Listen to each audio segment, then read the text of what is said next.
How would you describe the morale in Tory ranks today? Well, in my ranks, in my constituency, they're fine. I mean, they understand it's a mistake, not a deliberate decision, a mistake. He apologised for it straight away.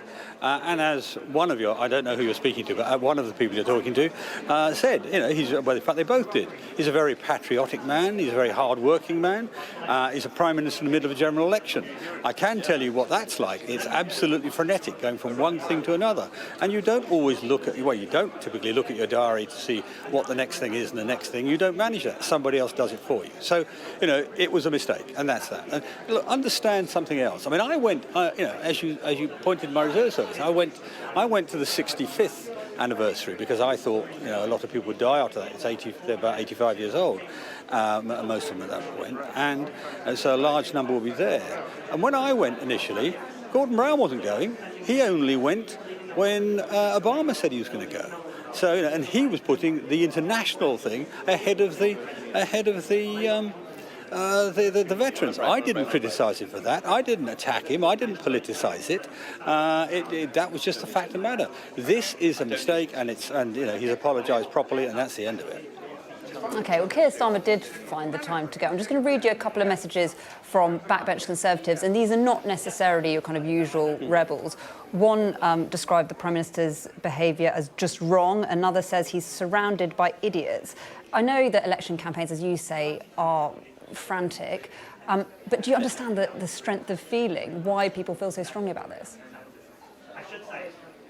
Well, some do. I mean, I think everybody would have preferred that he stayed. But the simple truth is, I'm not picking up the sort of strength of feeling you're talking about. I'm picking up people being sad about it. They want to pay proper respect to these people who made such sacrifices to protect our freedom to have the discussion we're having now, our free speech and our civilization, and we want to pay proper respect to that. Remember, the Prime Minister went to all the British events first. He met all the veterans, or saw all the veterans, and, as I say, paid his respects to them, as he properly should have done. So are you saying you think basically it's been overblown? Look, don't put words in my mouth. I've actually said what I said. It was a mistake. Well, I don't answer questions where you say, is it this or is it that? It's simply a mistake, an unfortunate mistake, and he's apologised for it.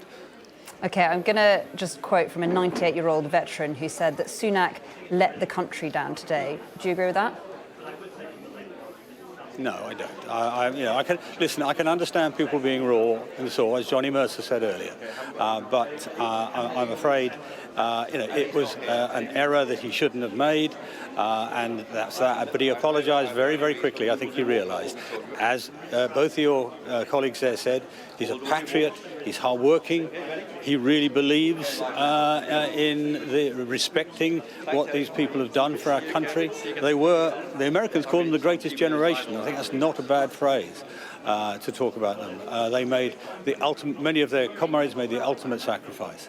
And that's why I went those years ago and why I've been since.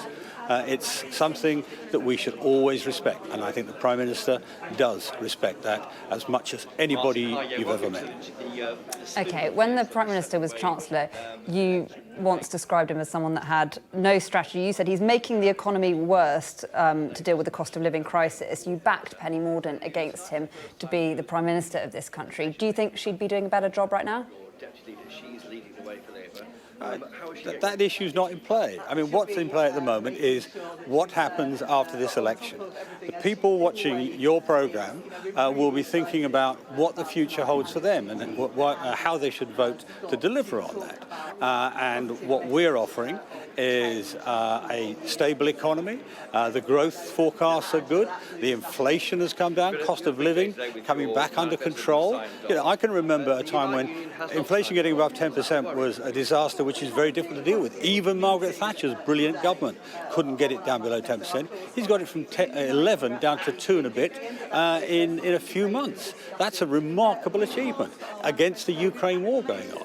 He's doing. We've got our growth rates better than most others in Europe. Our exports are going well. Our inward investment for technology is better than Germany and France put together. I think, actually, the Treasury record has been pretty good given the crises that we've faced. Now, against that, you've got to look at, what will Labour do? Well, the Guardian was saying yesterday they've got 12 already decided tax increases that they're going to announce in September. Why didn't they tell us about that? Why don't they actually explain? If they say the £2,000+ per person is wrong, well, what is the right number? How are they going to fund what they're proposing, which is at least 38 billion and probably considerably more?